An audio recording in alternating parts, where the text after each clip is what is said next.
You need to be drawing more cards. No, seriously, you need to be drawing more cards. I do not know how many people's decks I have looked at and taken apart and messed with where their draw package is so infinitesimally small, and they've got like a Mystic Remora and a Rhystic Study, and they're just like, that's gonna be enough. That's gonna be enough to get me through the entire game. And like, they always point to the games where they managed to get one of those out on turns 1 through 3, and they ran away with the game, mostly because somebody decided not to pay the mana for the cards, and that's it. That is entirely on them. In the case of Rhystic Study, Mystic Remora is a bit of a different story. But the idea, the thesis behind this, is that players do not value card draw, and in some cases do not know what card draw is. So I've talked about this in previous videos, but I'll talk about it now for a dedicated video. Card draw is, in my opinion, anything that is either repeatable or exploitable or on its own can get you 2 or more cards into your hand. Typically, the amount of cards in your hand needs to go up when you cast the spell, with an exception.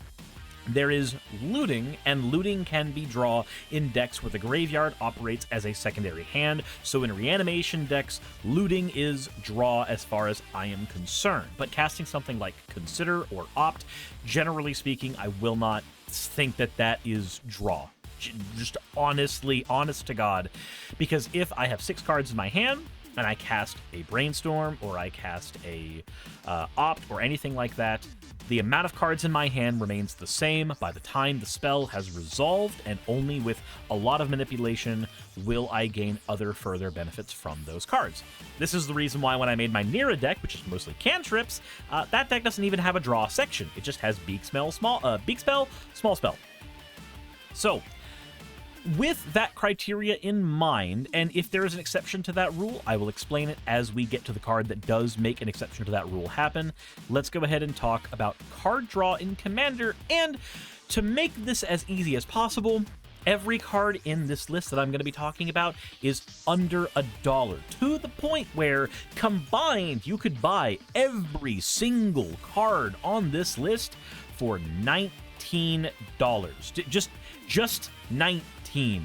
So you can go very, very far into this list, like very, very far into this list, without having to spend very much money at all. So hopefully this list will help you out a ton in determining how to draw more cards in Commander, and I hope that I have a couple cards in here that you maybe haven't heard of. That way you can go search your bulk bins for them and realize, oh, my deck can actually be doing all kinds of extra things. So let's very quickly get into it, starting with the most boring, the most obvious, the blue draw section.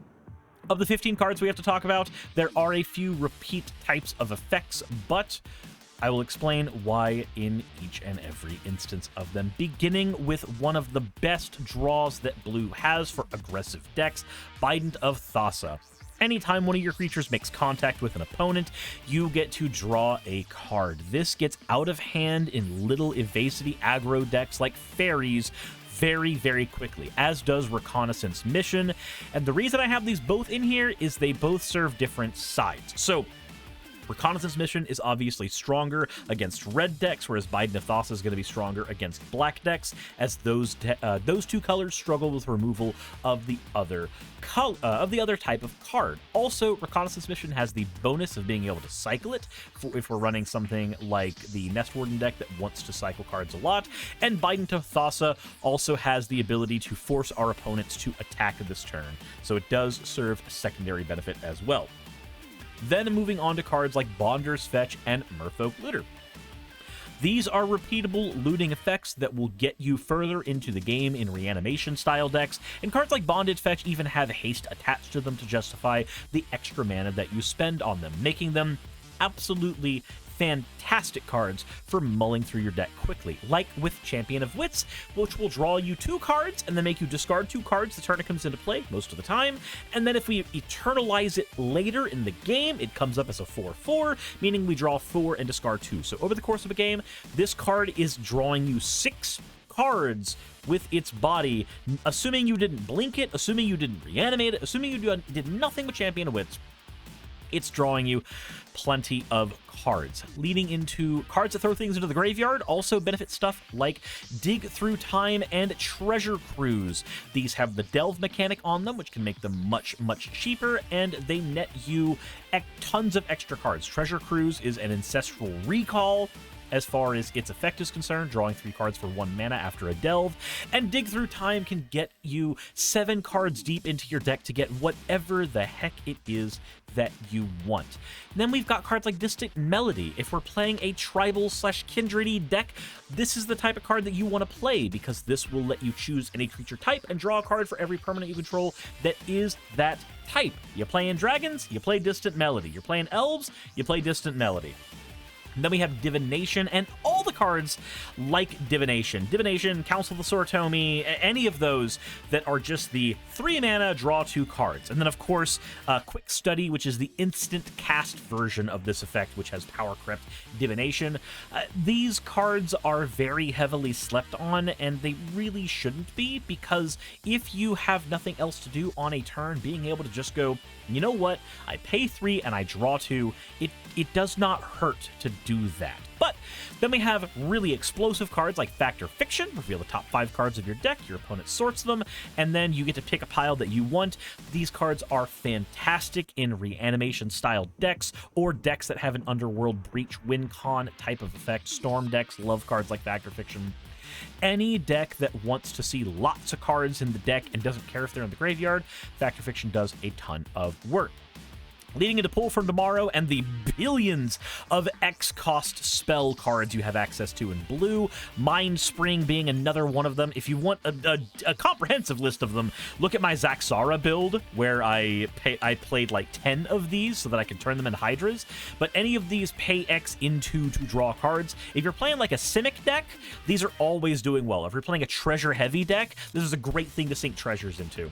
Just easy access. I have excess mana. I'm going to dump it all into this, and I'm going to do it, in the case of Pull for Tomorrow, at instant speed, so that when my turn comes around, I'm going to be set up for the rest of the game. Leading into things like Mulldrifter. I adore this card. I know it's fallen out of favor for a lot of people, but I play a lot of reanimation and blink style decks, so Mulldrifter always goes in those decks for me. I can cheat it out of the graveyard to draw cards. I can cheat it on the board to make it a draw 4, draw 6, draw 8 every time it blinks. Cards like Mulldrifter do a ton of work in the decks where they are fitted to. The time where Mulldrifter was the auto-include of any deck that had blue and was on a budget, I think is a bit past its prime. Sometimes it's better just to cast the Divination, but Mulldrifter is still a good card you should not be overlooking. Military Intelligence as well. If you're running an aggro deck, you don't have to connect with your opponent like with Reconnaissance Mission for this card to do its work, and it costs 2 mana less. It's drawing you cards at a lower rate, but it is a safer card in every single aspect of play. Then we have cards like Tezzeret's Gambit. If you've seen my recent Planeswalkers and Infect decks, you've seen me run this card as well. Draw 2 cards and proliferate. Any of the draw/proliferate cards can benefit a deck immensely while also being part of our standard draw package. Pay the life into that blue mana that's a Phyrexian mana, and just consider this a divination with an upside. Leading into one of the most recent cards ever flowing well, this is a fantastic card. Please don't overlook it. If you are throwing cards in a graveyard, its Descend 8 is great, but otherwise, mills 2 and draws you 2 for 3. It's a divination, as well as it's a divination with more upsides. If you can descend, then you create the Myriad Pools, which lets you copy a ton of anything that you cast as a spell. You can turn any of your permanents into a copy of that spell. That will get you very far in a game. I highly implore you to try this card out if you have not already, but please, not to the point where it becomes so expensive that it doesn't actually deserve a spot on this list anymore. We don't want to see a Commander's Quarters Wayfarer's Bauble situation happen where Wizards has to fix it. But Moving into the green draw section, 15 cards for each of these. Let's begin with Enchantress's Presence and Eidolon of Blossoms, and there's more cards in here as well that you could run, but I only wanted to include 2, so I didn't fill it up with just Enchantress cards. These are the, anytime you play an enchantment, you draw a card, or anytime an enchantment enters the battlefield, you draw a card. These are the 2 sides of this. The Constellation ones, like Eidolon of Blossoms, cares about them hitting the board, and the cards like Enchantress's Presence just care about you casting them. Both of these types of cards are very, very good, and I would highly recommend you run them. Cards like Armorcraft Judge are wonderful in 1/1 counters decks, because you draw a card for every creature with a 1/1 counter. Any of your decks that have like a Cathar's Crusade that wants to go wide and then just like see a bunch of tokens, get a ton of counters, Armorcraft Judge is going to draw you 10 to 20 cards in those decks when you are set up, right before your opponent's board wipe you for having the audacity to go that wide. Speaking of going wide, Collective Unconsciousness draws a card for every creature you control. I run this in any budget elf deck that I am building, and even some non-budget elf decks because they can pay for the damn thing easy. Green draw costs a lot of mana, but it always gets you big, explosive draw. These are absolutely wonderful. Now, a bit of a cantrip. Cards like Explorer are great because they Explorer, Growth Spiral, all those types of effects, they draw you a card and then ramp. These are good in a draw package because they are pulling double duty. They are not only drawing you a card, they are getting you more lands to cast your bigger cards, maybe even your bigger draw power cards. I would consider these soft draw spells. Just cantrips that have a draw and like a really strong effect attached to it. 2 mana to play an additional land is a really strong effect. So just being able to accelerate yourself in our mana dense decks, I consider cards like Explore pseudo draw. Then there's cards like Garrick's Pack Leader and Soul of the Harvest, Primordial Sage, Lifecrafter's Bestiary. All of these, and Garrick's Uprising. All of these have the same generic type of effect with some stipulations. Get a creature on the board, draw a card. In the case of Garrick's Uprising and Pack Leader, it's power that matters. Lifecaster's Bestiary cares about you paying mana into it. Primordial Sage cares about the cast trigger, and Soul of the Harvest cares about non-token ETB. So he's really good in blink decks too, which is going to be something we talk about here in a bit. All of these that say like creature touches the board, draw cards, these do lots of work. Then we have cards like Gil Arnra, Caller of the Wirewood. He's a mana dork on one hand, but he also allows you, anytime you cast one of your big dirtily green spells, to draw a card. This is it's like with Explorer, cards like this that pull double duty are great. He can also be a commander if you want him to, but any of these cards that pull double duty are fantastic. Cards like Return of the Wildspeaker are also really good because cards like Return of the Wildspeaker draw us a ton of cards based on the power of the creatures that we have on the board. Then we have cards like Sage of Ancient Lore.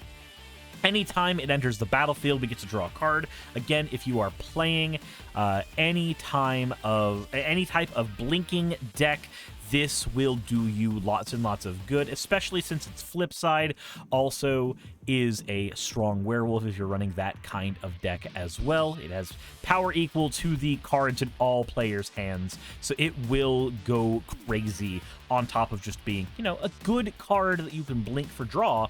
And then Hermit of the Natternulls is a bit of an interesting one. In reaction-heavy games, this card is wonderful. Anytime an opponent casts a spell during your turn, you may draw a card, giving people a bit of a punishment for trying to do things on your turn. And then, of course, it's a werewolf. It can flip and increase the power of its ability. But it's here if you play at tables with heavy reaction, instant speed stuff all the time. And then finally, come on, guys, it's Harmonize. I understand people don't like Harmonize, but 4 mana for draw 3 is a good rate of return in my book, and I really don't understand the hate for Harmonize. People tend to dislike this card, see it in a lot of precon, see it as kind of a meanie, dirtily thing, but I'm gonna be honest, having played it in a lot of budget decks, and having had it like as an accidental oops, I forgot to take this out of more expensive decks, it always does a decent job. I don't dislike having Harmonize, not really. Speaking of 4 mana draw spells, we move into the black draw section where Ambitions Cost, Ancient Craving, and Feed the Infection are all doing the same thing. Draw 3 cards, lose 3 life.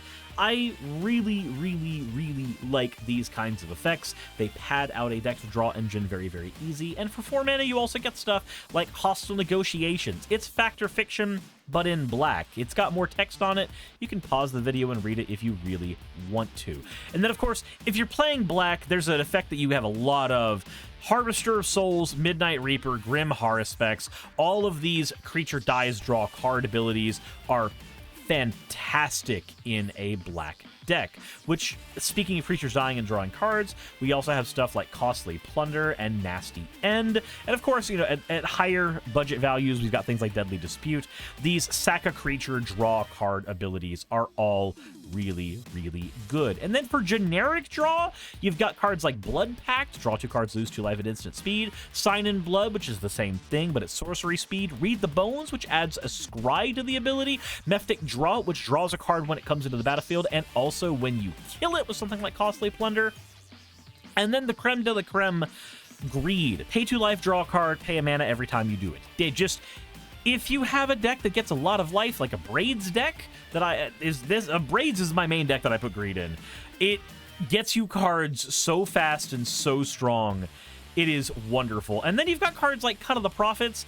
Draw X cards and lose X life is not a bad effect to begin with, but the fact that it has casualty, so we can replicate it by sacking a creature, something we were probably already doing in black anyway.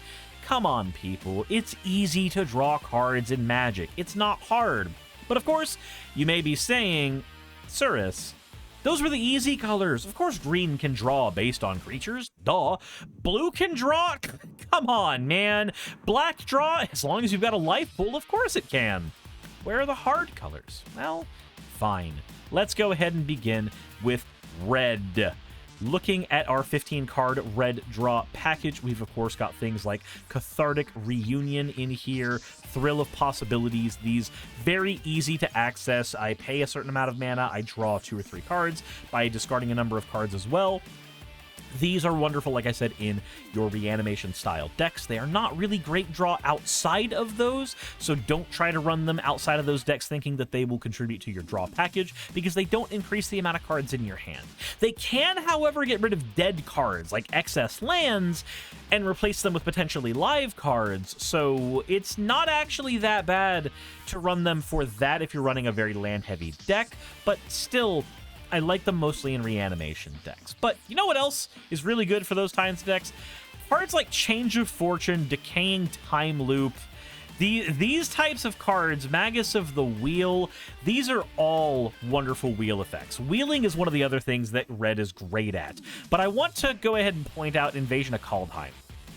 This is a good wheel style effect. You exile your hand, then draw that many cards. But until end of turn, you get to play all the cards you had exiled. So just like keep your lands in hand, keep all of your little spells in hand, throw them away with things like Invasion of Kaldheim, and then, you know, you've got your new cards in hand anyway. Play the cards you had in hand to begin with, and you're good to go. You can also flip it into the Pyre of the World tree, which means that if you're playing a wheel-heavy deck, every time you discard lands, you get to exile more cards, which means we got to talk about the next thing, Impulse Draw. Cards like Rob the Archives are just amazing impulse draw. This and Ren's Resolve, pay 2 mana to get the top 2 cards of your deck and look at them. You may play them, usually up until the end of your next turn, or in the case of Rob the Archives, up until the end of this turn. Impulse Draw is underrated because for red, it is low cost and efficient, but it works. Then we've got cards like Dangerous Wager, which is it looks like a wheel, but when you think about it, it's not. If we are dumping our hand for playing spells, and we've got all kinds of live cards, when you have no hand left, Dangerous Wager is the last card in your hand. You cast it, you discard your hand, you draw 2 cards. As long as you've got at least 1 card in your hand, the Dangerous Wager is going to give you a plus on, or it's going to at the very least break even. It's not a terrible card, but then we get to things like Mad Prophet. We've already talked about Bonder's Fetch. This is red Bonder's Fetch. It's wonderful in that it is discarding cards and drawing new cards. Yes, it's costing an extra mana compared to the Bonder's Fetch, but if you don't have access to blue, this will still get you there in things like Rakdos Reanimator. Then you've got cards like Nullspine Dragon. When it enters the battlefield, you discard your hand, and then you draw cards for every single point of damage that was dealt to opponents this turn. Our burn decks, our heavy aggro decks are all benefiting from this effect very, very well. Quicksmith Genius is also a phenomenally good draw engine when you are playing an artifact-centered deck. I especially like it in things like Budget Joyra. Anytime an artifact ETBs, you can discard a card, and if you do, draw a card. Get rid of your non-functional things like extra lands, and turn them into more functional things. If you're playing like a Storm, an artifacty Storm deck, again, like a Joyra, this card gives you that extra little bit of power to just get there and plow on through. And then, of course, we've got cards like Pirate's Pillage and Seize the Spoils. These upsidey effects, these are basically the explores and the growth spirals of red. Discard a card to draw 2 cards and then create a treasure token, or discard a card and draw 2 cards to create 2 treasure tokens. These are sorcery speed, and of course, if you have more money to sink into the $1.50 versions of these, then, you know, Big Score and Unexpected Windfall have this type of effect as well. Never, never, never forget that these types of cards will get you further into your deck and give you treasures. So they are giving you ramp into more spells, casting your commander, paying for your command tax, or, you know, winning with something like a Cranial Plating win, where you need artifact amount for a win. Also, I mentioned Into the Night. This is an interesting wheel in that it discards your cards and then you draw that many +1. But Change of Fortune, which came out in the same set, mind you, is a bonkers card if we have stuff like Mad Prophet on the board where we are freely discarding cards. Because Change of Fortune makes us discard our hand, and then we draw a card for every card we've discarded this turn.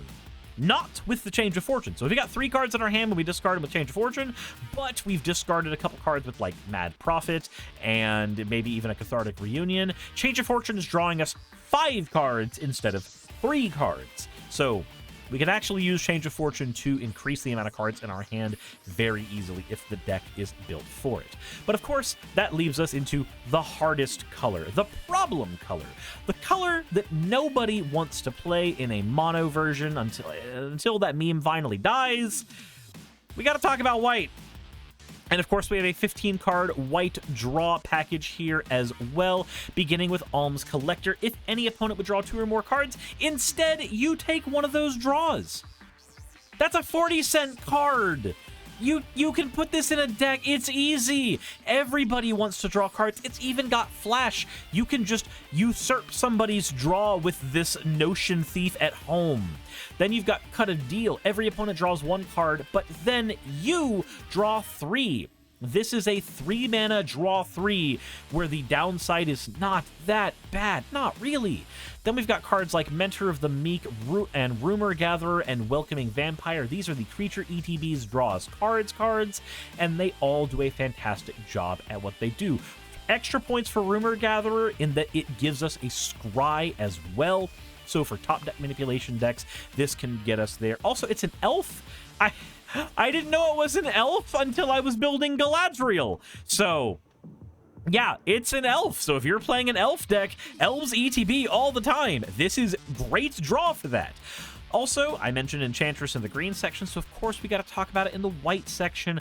Mesa Enchantress gets us a draw every time we play an enchantment, and Sage's Reverie. This card, if we're playing Enchantress, we'll probably have one creature who's stacked up a little bit with auras. Sage's Reverie is getting us a ton of draws off of its ability. It's really good. Then we have Norn's Wellspring. If you're playing an Aristocrat style deck, this card can put in a ton of work. Anytime a creature you control dies, you get to scry 1 and then put an oil counter on the well. Then you can remove 2 oil counters from the well by tapping it and drawing a card. It's a 2-mana card that just sits there and increments value for you. I have watched one of my friends take this card and dig 30 cards deep through his deck with the scrying and drawing in just a matter of turns in his Elias Ilkor deck. This card does a lot of work. Then, of course, I have to talk about the blinking decks. Priest of Ancient Lore and Spirited Companion, if you're playing, and Wall of Omens as well, if you're playing a deck that blinks, these seemingly draw 1 cards become draw 2s and 3s and 4s and 5s. Don't even get me started on if you cast an Eerie Interlude, where these things get to do just triple duty on their draws. They are fantastic. Of course, we got cards like SRAM, who is a pseudo enchantress. When you cast an aura, equipment, or vehicle, you draw a card. Voltron decks, Enchantress decks, vehicle decks, all of them benefit from this type of effect, and he's a 29-cent card. You can draw cards in white, people. It's okay. Cards like Tenuous Truce as well, especially in decks like Yenna that can clone this a bunch of times. Anytime your opponent that you enchant with this draws a card, you also draw a card, basically. At the beginning of enchanted opponent's end step, you and that person each draw a card. If you attack the opponent or a planeswalker they control, or when they attack you or a planeswalker you control, you sacrifice the Truce. Again, play this in a deck that can clone the Truce to a lot of people, and suddenly you are the group hug aficionado. Nobody wants to punch you because they want to keep the draws, but you're drawing way more than everybody else, so you're always getting the good deal, as long as you are cloning with this. And then, of course, we have Topple the Statue. Again, cards that have that real good effect and then also have a draw attached to them, very cantrippy, but they can do a lot of work when you put a lot of them in a deck. Topple the Statue is a fantastic card. It taps a permanent, which is fine for a draw card. It's fine. I'd rather it be a mana less for that, but also if it's an artifact, you just blow it up. That's a nice Bolus's Citadel. What if it was a draw card for me? I hope that's okay. And then, of course, cards like Secret Rendezvous, if we're going to do the group huggy thing, if we're going to do the politics thing, cards like this are great. You pick an opponent and go, hey, you want to draw some cards? I want to draw some cards. I want to draw some cards with you. Is that okay with you? These all, with every single card that's in this list, you need to pick the deck that they go in. They don't just generically go in every single deck. And of course, the blue and the black and the green draws can go in any deck way easier. The red decks, you have to kind of cater around it. And the white decks, a lot of things are a lot more specific. But the fact of the matter is, you can draw in all of these colors very easily, and you don't have to rely on super expensive draw packages to do it. You don't need to sit behind a Rhystic Study or a Mystic Remora. Not that that's expensive anymore, but you don't need to sit behind those cards to draw while you are playing a game of Magic. You simply don't. You don't have to yank your draw from your opponent with an Ocean Thief, truly speaking, to draw a bunch of cards in Magic when you are playing. And I know the only reason that I'm saying this, the only reason I'm even making this video, aside from it's a part of an ongoing series of improving as a Magic player, and here's packages you can use to improve your decks, the big reason that this video is being made, the umpteenth reason over anything else, is very simple. I can't tell you how many decks I've looked at when people have asked me to help rebuild their decks that simply lack the ability to get through their cards at all. And it's, honestly, I think most people will have more fun playing Magic if they can see more cards in their decks. And because so many players are budget players, either by choice or because, of budgetary restrictions, it's important to make sure that those players have access to the kind of power that they need to be able to keep up with other people. And by making sure that they've got access to resources like this, where the knowledge is just there and available to them, it can be very, very easy for those players to get started with improving their deck's flow, making sure that their decks are able to draw more cards, get through their stuff, and then they're able to suddenly play their deck much smoother. Removal is important for making sure that you don't lose a game of Magic. Ramp is important for making sure that you can get to your important pieces quicker, but drawing cards is literally the thing that if you lose the ability to do, you are suddenly not able to play a game of Magic anymore. So, draw more cards. Let me know what you guys think in the comment section below. For this one, I wanted to make sure that everybody had access to this one here, and also it gives me an easy resource when I'm building decks to be like, oh right, that's a card that I needed to run in here. That's a thing I could run in my draw package.